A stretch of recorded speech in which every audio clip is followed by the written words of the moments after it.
Muy bien, bienvenidos a este encuentro. Hoy lo que nos convoca es la diversidad cultural y vamos a hablar de distintos términos relacionados con la cultura. Veremos algunas palabras que hacen referencia a la diversidad cultural. Es decir, vamos a hablar sobre el reconocimiento de diversos grupos humanos, así como la existencia, convivencia, interacción que entre las diferentes culturas existen en un mismo espacio geopolítico. Vamos a tomar, después hablaremos más adelante de qué es esto de un espacio geopolítico, cuál es el límite, porque podríamos tomar como que el mundo es un espacio, más en estos tiempos en que nos pasan cosas a todos juntos, o simplemente podemos dividir entre Oriente y Occidente, o venirnos al continente americano o América Latina, y de ahí caer en Sudamérica, en nuestro país, o concretamente en la región en la que estamos viviendo. Debemos recordar siempre lo que hablamos de la cultura. La cultura es todo aquello que se genera a partir del vínculo comunicativo que existe entre los seres humanos, con los otros congéneres, con la naturaleza, consigo mismo y con la idea de lo trascendente. A partir de ahí vamos a ir viendo entonces cada uno de estos términos. Recuerden que esto es cultura, por lo tanto, cada término que tome como raíz la palabra cultura se refiere a este esquema que ya habíamos visto en las clases anteriores. Hay un patrón universal de la cultura. ¿Qué quiere decir? Que por más que haya diferentes culturas, en la mayoría de los casos, siempre se ha dado un mismo patrón. A pesar de las diferencias culturales, cada grupo humano ha tenido que solucionar los mismos problemas a fin de posibilitar su concreta existencia y poder continuar así a través del tiempo.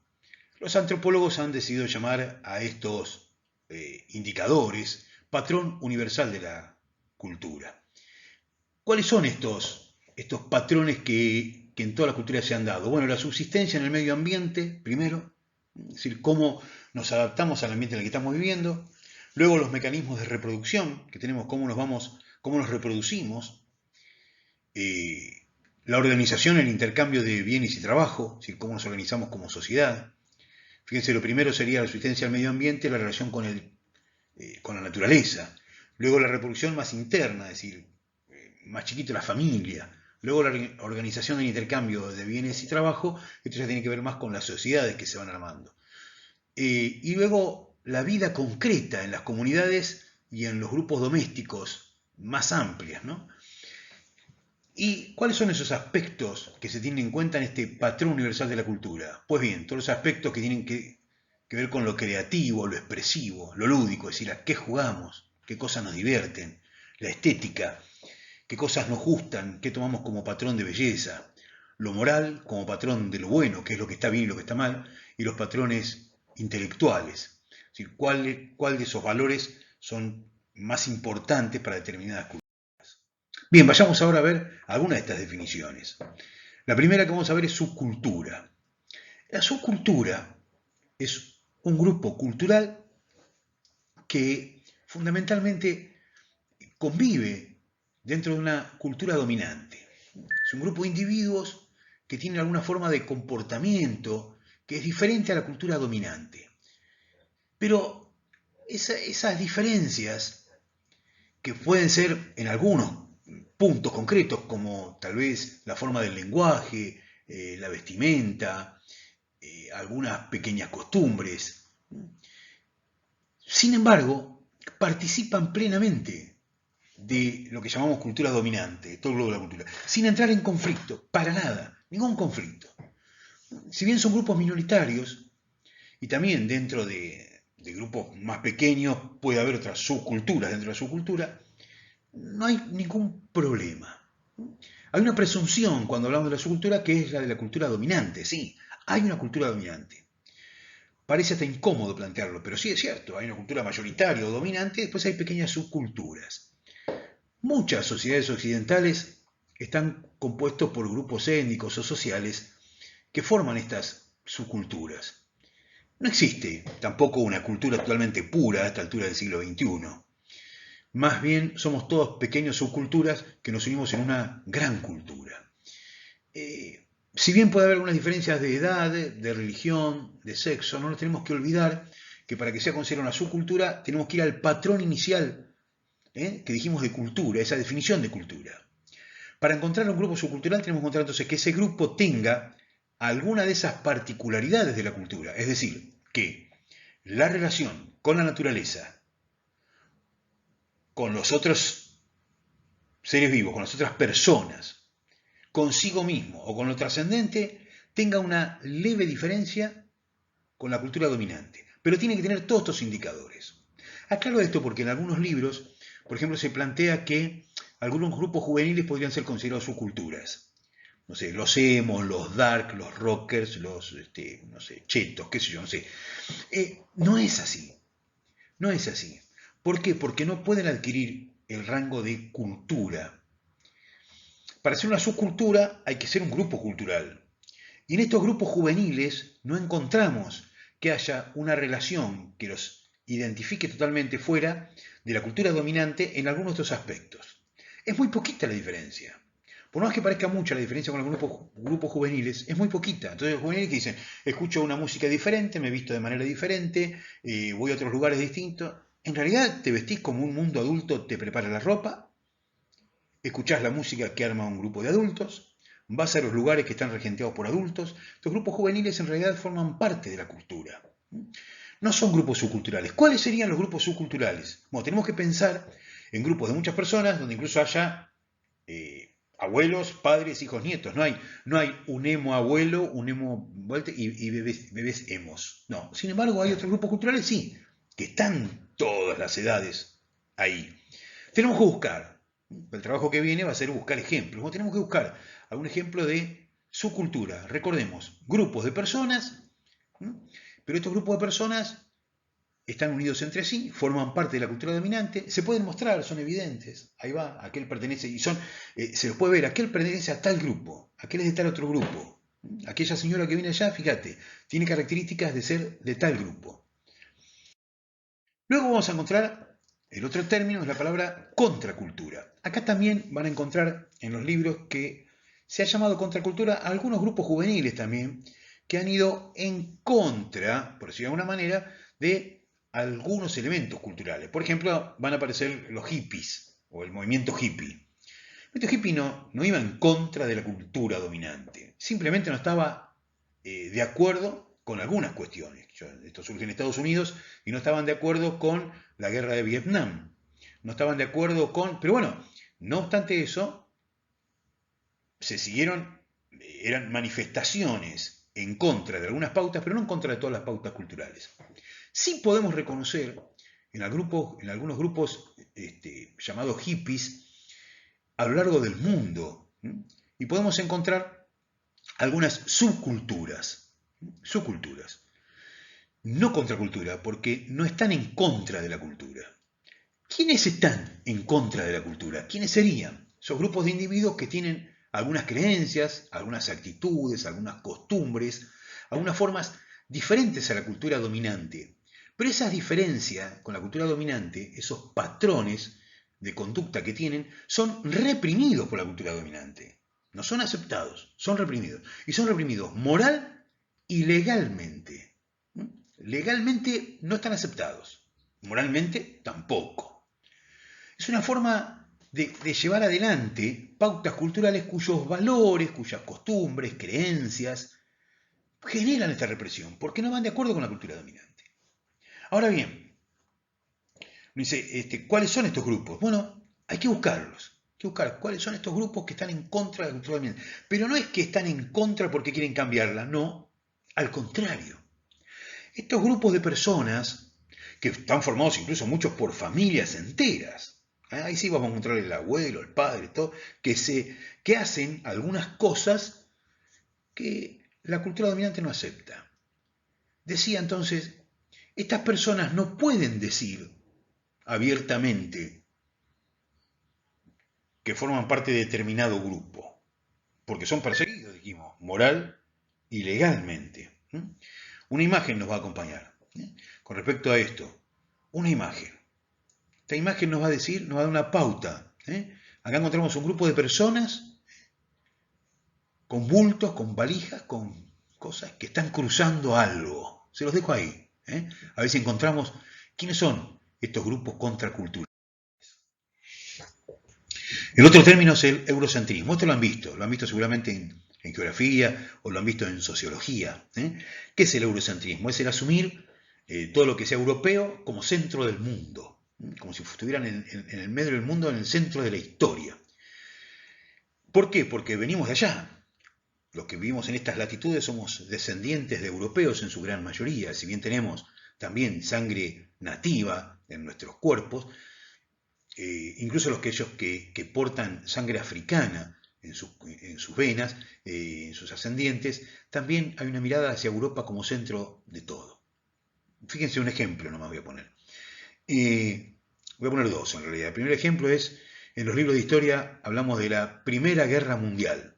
Y cuando vamos a un planiferio y ponemos la Primera Guerra Mundial, en realidad podemos decir que fue una guerra civil europea.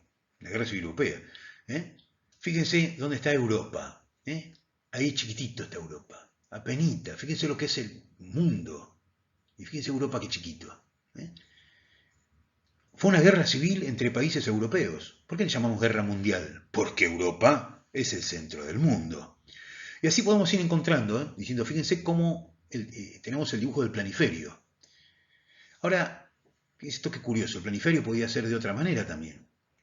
Podría ser así. Si el planiferio fuera así, Europa quedaría a un costadito, ya no queda tan en el medio. Y el meridiano de Greenwich tendría que pasar por otro lado, porque hoy el meridiano de Greenwich pasa por Greenwich. Greenwich es una ciudad en Inglaterra, cerca de Londres. Pasaría por otro lado, el centro del mundo. Pero fíjense qué curioso, el planiferio también lo podemos poner así. Porque el globo terráqueo, el planeta Tierra, no tiene arriba, abajo, derecha o izquierda, flota en el espacio. Así que podría ser de cualquier manera. Esta sería una forma muy interesante. Ahora fíjense, hasta nos cuesta ver dónde quedó Europa. No la encontramos bien. Sin embargo, fíjense cómo cambia Argentina. Miren qué lindo. Argentina pasa de estar abajo a estar arriba. ¿Dónde es arriba y abajo? Pero fíjense qué curioso, también puede ser así dibujado un planiferio, como un mapa de la República Argentina, más vertical que horizontal, porque esta puede ser la forma. Esta me gusta, pero para que vean cuán lejos estamos, en realidad la que me gusta a mí es otra, porque esta todavía no me llena, no me satisface, me gusta más esta otra. Fíjense dónde quedaría Argentina. Arriba, a la derecha, ahí viene a donde miramos más rápidamente. Bueno, ¿por qué tenemos la cabeza con que es de aquella manera? Porque hay un eurocentrismo. Culturalmente hemos sido educados y seguimos fomentando la idea de que Europa es centro y protagonista de la historia y de toda la civilización humana. Pero también estamos marcados por el etnocentrismo. ¿Qué es el etnocentrismo? Es el ver a la cultura propia como modelo. ¿Se acuerdan? En la primera clase dijimos la cultura forma modelo. Bueno, es como ver a la cultura propia como un modelo y desde ahí empezamos a juzgar. Esto es raro, esto es feo, esto es bueno, esto está mal. Y cuando juzgamos, caemos en mirarnos a nosotros mismos como patrones de justicia. ¿Cómo nos ven los otros a nosotros? ¿Cómo ven los otros nuestra cultura? Es la tendencia a suponer la superioridad del propio grupo o de la propia cultura sobre otras culturas. Somos los mejores. Porque podríamos decir, uy, qué feo lo que comen esos, mirá. No sé, nosotros comemos vaca. Y para algunos comer vaca no está nada bien. Es más, en algunas regiones del mundo todo ser vivo es cuidado y las vacas especialmente tienen un sentido hasta divino de cuidado. Nosotros nos comemos, sin ningún problema. Y nos asombra alguno que se coma una lombriz, una cucaracha o una laucha. Y son animales todos. Bueno, de ahí podemos encontrar muchos más ejemplos de esa mirada como que nosotros vemos lo nuestro como normal o que está bien y lo demás lo vemos como raro o que está mal incluso. Ahora vamos a ver después otra palabra que nos trae otra vez a esta. Multiculturalidad. ¿Qué es la multiculturalidad? Es vivir personas de muchas culturas en un mismo espacio geográfico. En este caso, la existencia de varias culturas dentro de nuestro país. Por ejemplo, hay varias culturas. Puse el dibujito de los ponchos. En realidad, poncho pertenece a una sola cultura, pero fíjense, cada provincia tiene su propio poncho, su propio estilo, que está enmarcado por las los hilos, las lanas, las posibilidades que tienen de teñirlas, de que tomen un color. El poncho de cada provincia tal vez identifique esto de la multiculturalidad, pero hay muchas más cosas. También hay otras culturas, como hay otras etnias. Se debe buscarlas. ¿Cuáles son esas culturas que están dentro de nuestro territorio, dentro de nuestro país? Preguntaba yo en las primeras clases, ¿existe una cultura argentina? No sé, tengo dudas. Tenemos que armarla. Pero sí existen muchas culturas en este territorio al que hemos dado por llamar Argentina. Y con el etnocentrismo traemos la relación del relativismo cultural. ¿Qué es el relativismo cultural? Bueno, justamente es la idea de que tenemos que tomar, medir cada cultura en sí misma, cerrada en sí misma. Fíjense los dibujitos de las distintas mujeres, por ejemplo, ¿no? Que hemos puesto acá. ¿Cuál es la correcta? ¿Cuál es la que está bien? ¿Está bien estirarse el cuello así, largo, para parecer más elegante? ¿Qué sé yo? No está bien ni mal. ¿Está bien que las mujeres se tengan que tapar todo y lo único que se vean son los ojitos? Y si ellos están acostumbrados así. ¿Somos nosotros quienes para decir, la están sojuzgando, pobre mujer, déjenla que muestre su cara, su cuerpo? ¿Por qué? ¿Está bien vestirse de determinada manera, como se hace en Japón, por ejemplo, el último dibujito abajo a la izquierda? ¿Por qué no? ¿Está bien llevar un bebé en la espalda, como hacen en Perú, en Bolivia, en Ecuador, en el norte argentino, norte de Chile, sur de Colombia? ¿Por qué no? La convivencia entre los grupos humanos quiere decir que nos debemos respetar entre todos. Entonces, en ese respeto que tenemos por la cultura del otro es donde nace esta idea del relativismo cultural, que es plantear que cada cultura se puede juzgar, explicar con los parámetros de su propia cultura. Si yo quiero entender o comprender o estudiar otra cultura, tengo que entender sus propios parámetros. Si no, me estoy equivocando. No estoy yendo por el camino acertado para descubrir esa cultura. Hay una cuestión acá, la cuestión de la legalidad de ciertas normas, ¿no? Es decir, ¿son todas las culturas o todas las costumbres son válidas? Está bien que yo desde estas latitudes juzgue, por ejemplo, las corridas de toros, algo tan arraigado en la cultura española. No sé. El relativismo cultural me dice que no está bien, que debería explicarlo en términos españoles.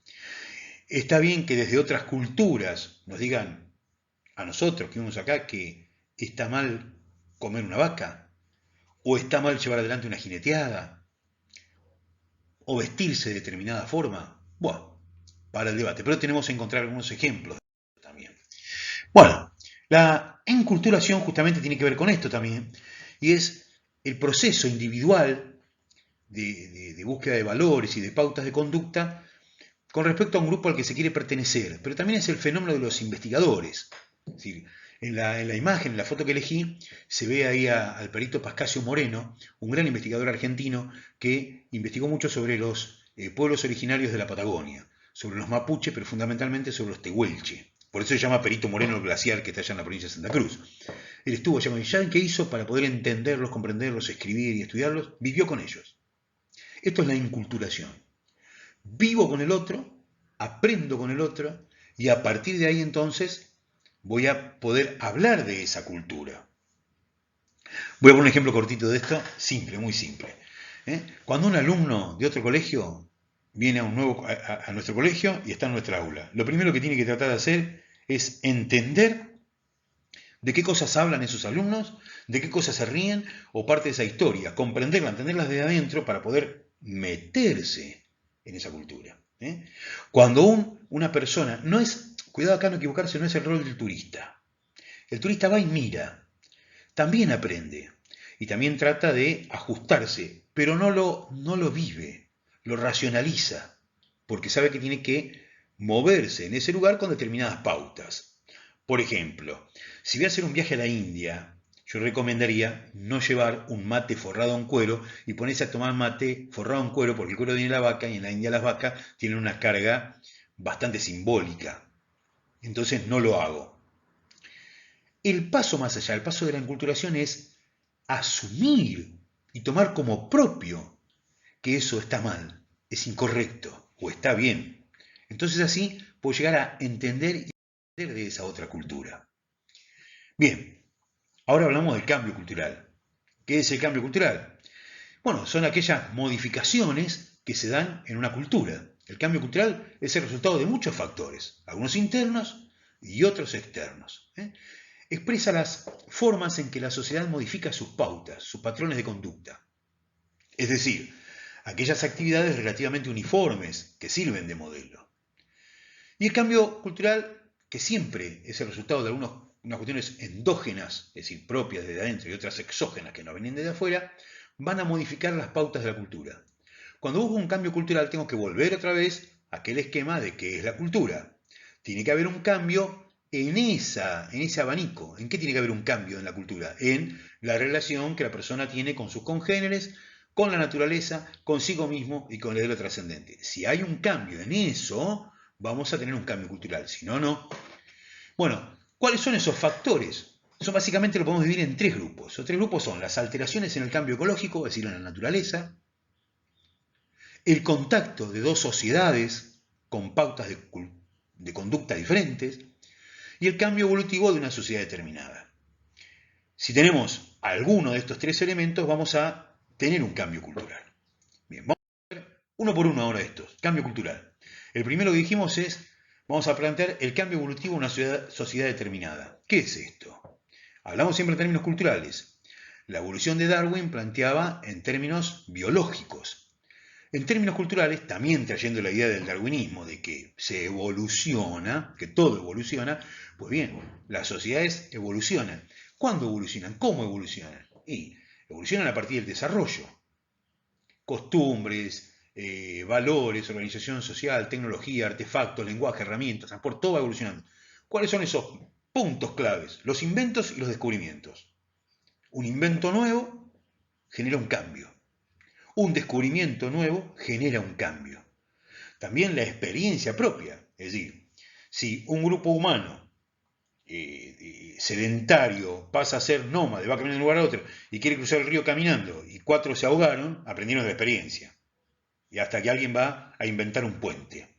Para inventar un puente van a descubrir que la madera flota y a partir de ahí pueden hacer un puente flotante. Nuevos derechos, nuevas costumbres, son elementos que se van a ver en los cambios culturales como producto de la evolución dentro de una sociedad.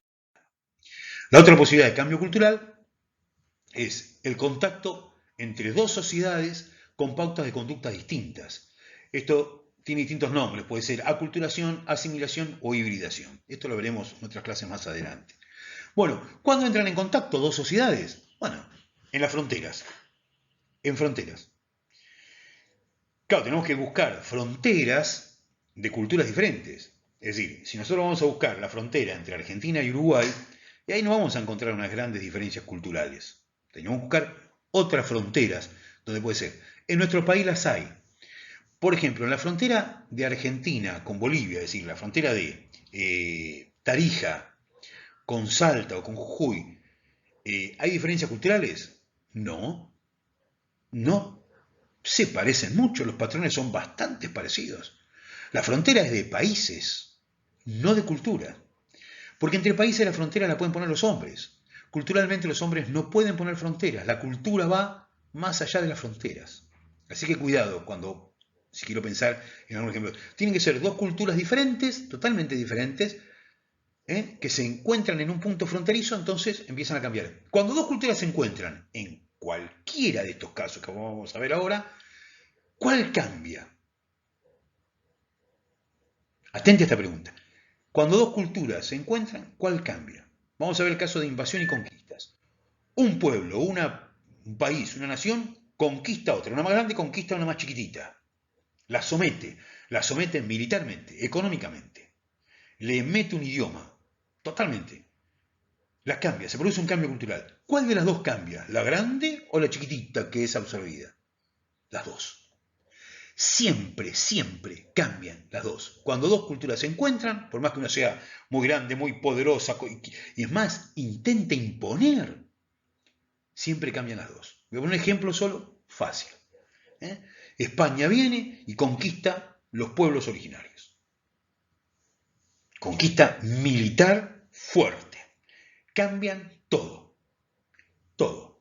La lengua, las costumbres, las religiones, la organización familiar. Les arranca todo. América Latina, o lo que debimos llamar después América Latina, es otra. No es lo mismo que antes los españoles. Cambiaron totalmente. Bien, ahí tenemos el cambio. ¿Y en España qué pasó? ¿Se dio el cambio? En España se dio el cambio, por favor. Un gran cambio. Fíjense, miren, voy a poner 2 o 3 ejemplos. En Italia, la comida preferida de los italianos, la pasta y la pizza. ¿Con qué se come la pasta y la pizza? Con salsa. ¿La salsa con qué se hace? Con el tomate. ¿El tomate de dónde viene? De América. Los españoles llevaron tomate, el tomate prendió en toda Europa y cambió la cultura italiana. Los italianos, los romanos, los grandes conquistadores fueron conquistados por el tomate. Pero otro ejemplo, Suiza, los grandes chocolates suizos. Pues si Suiza no puede sembrar chocolate. El chocolate es americano. Ahora se siembra en África también, pero es americano. Fueron conquistados por el chocolate. Y un ejemplo muy lindo que me gusta dar es el ejemplo de los ingleses. Los ingleses, los grandes conquistadores del mundo, se visten con unas sedas maravillosas. Sedas que han traído ¿de dónde? De la China. Y fuman sus tabacos y sus pipas que han traído del tabaco americano. Y toman el té de Asia. Bueno, fronteras, conquistas, invasión, contacto comercial y después las migraciones. Cuando migra todo un pueblo migrante, muchas familias migran de un lugar a otro, cambian. Acuérdense, cambian siempre las dos. Bien. Y finalmente vamos a tener el cambio cultural que se genera a partir de alteraciones en el ámbito ecológico. ¿Qué puede ser esto? Un terremoto, una inundación. Hay 2 tipos de fenómenos, los naturales y los que genera el hombre. Un fenómeno natural es alguna desgracia, así, desgracia, puede ser una inundación, un terremoto, la caída de cenizas por un volcán, algo que cambie los patrones culturales de una sociedad. Ojo, no es que se van. Bueno, como hubo una inundación, esa gente se fue y cambió. No, el cambio cultural sería por migración. Cambia cuando las costumbres y las pautas culturales de ese lugar, de esa región, de ese pueblo, cambia por algún factor climático o ecológico. Cuando es por acción del hombre, es cuando el hombre ha hecho algo que ha cambiado la cultura de un lugar. Ejemplo en nuestro país, clarito, fácil para encontrar, por la acción del hombre, son las represas hidroeléctricas. Tomen alguna, fíjense qué cambio hubo en ese lugar, en la gente de ese lugar. Bueno, con esto hemos dado un rápido pantallazo en menos de media hora, que era lo que más o menos tenía pensado que iba a durar, sobre la diversidad cultural. Espero que lo aprovechen y nos seguimos escuchando y nos seguimos viendo. Muchas gracias por prestarme atención.